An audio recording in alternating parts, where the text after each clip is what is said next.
Chaque année, des milliards de personnes célèbrent Pâques. Les uns parlent de résurrection, les autres d'œufs en chocolat et de lapins.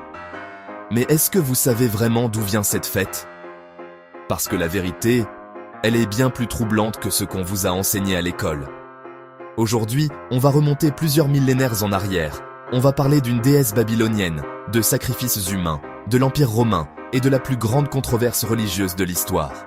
Restez jusqu'à la fin, parce que la dernière partie va changer votre façon de voir Pâques pour toujours. Pour comprendre Pâques, il faut remonter bien avant Jésus, bien avant Rome, bien avant même la Bible. Dans la Mésopotamie antique, il y a plus de 4000 ans, les Babyloniens célébraient chaque printemps le retour d'Ishtar, déesse de la fertilité, de l'amour et de la guerre. Selon leur mythe, son amant Tammuz mourait chaque hiver et ressuscitait au printemps. Les fidèles pleuraient de sa mort pendant 40 jours. Vous avez dit quelque chose? Oui? 40 jours. Le même nombre que le carême chrétien.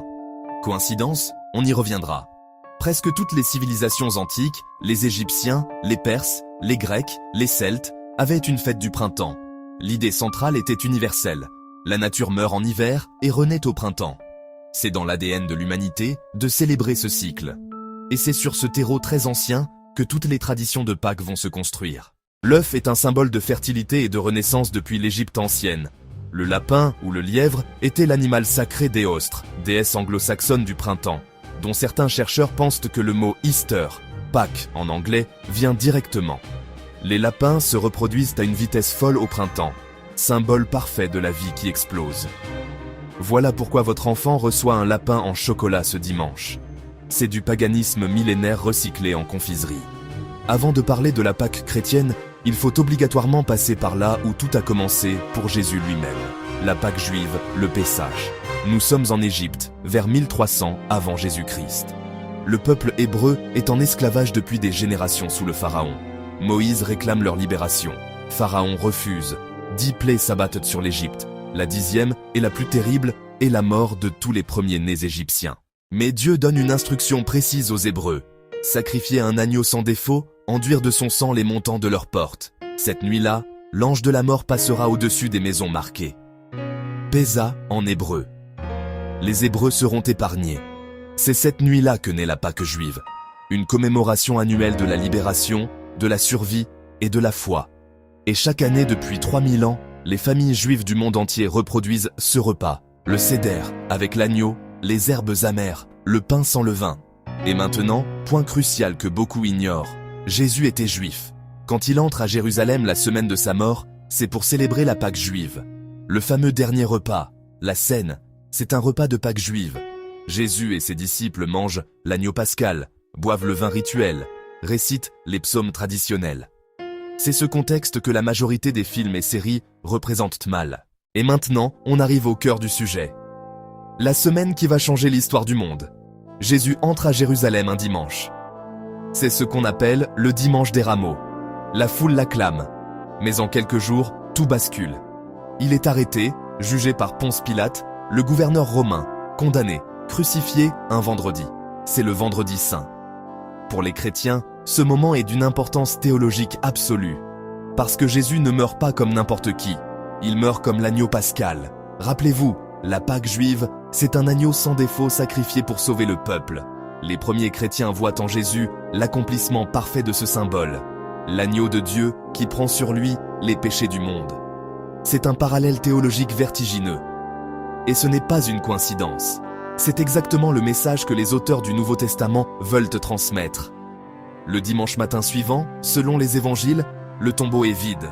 Des femmes, Marie-Madeleine en premier, trouvent tout la pierre roulée.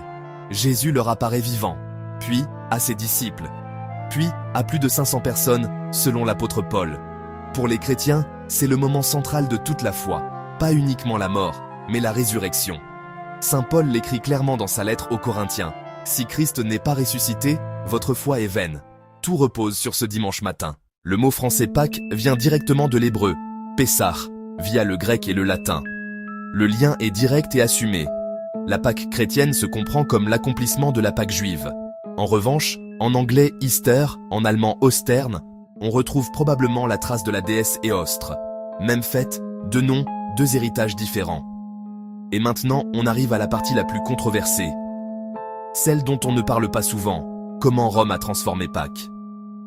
En 313 après Jésus-Christ, l'empereur Constantin légalise le christianisme. En 380, c'est la religion officielle de l'Empire. Problème. Rome est un empire immense, avec des centaines de peuples différents, chacun avec ses propres fêtes, ses propres dieux, ses propres traditions printanières.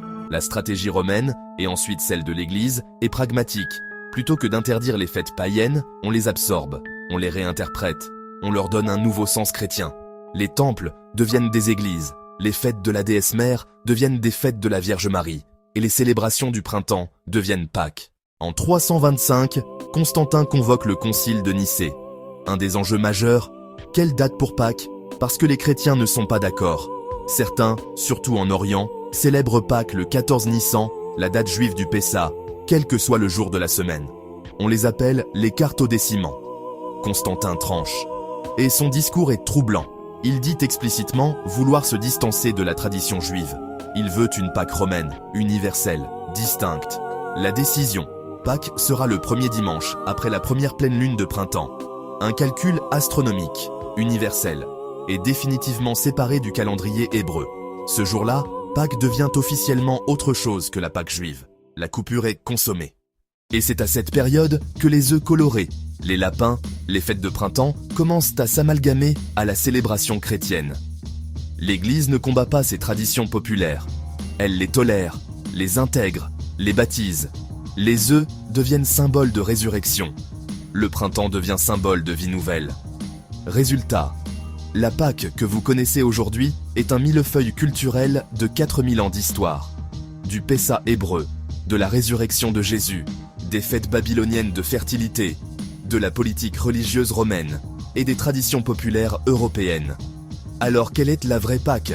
La réponse dépend de qui vous êtes.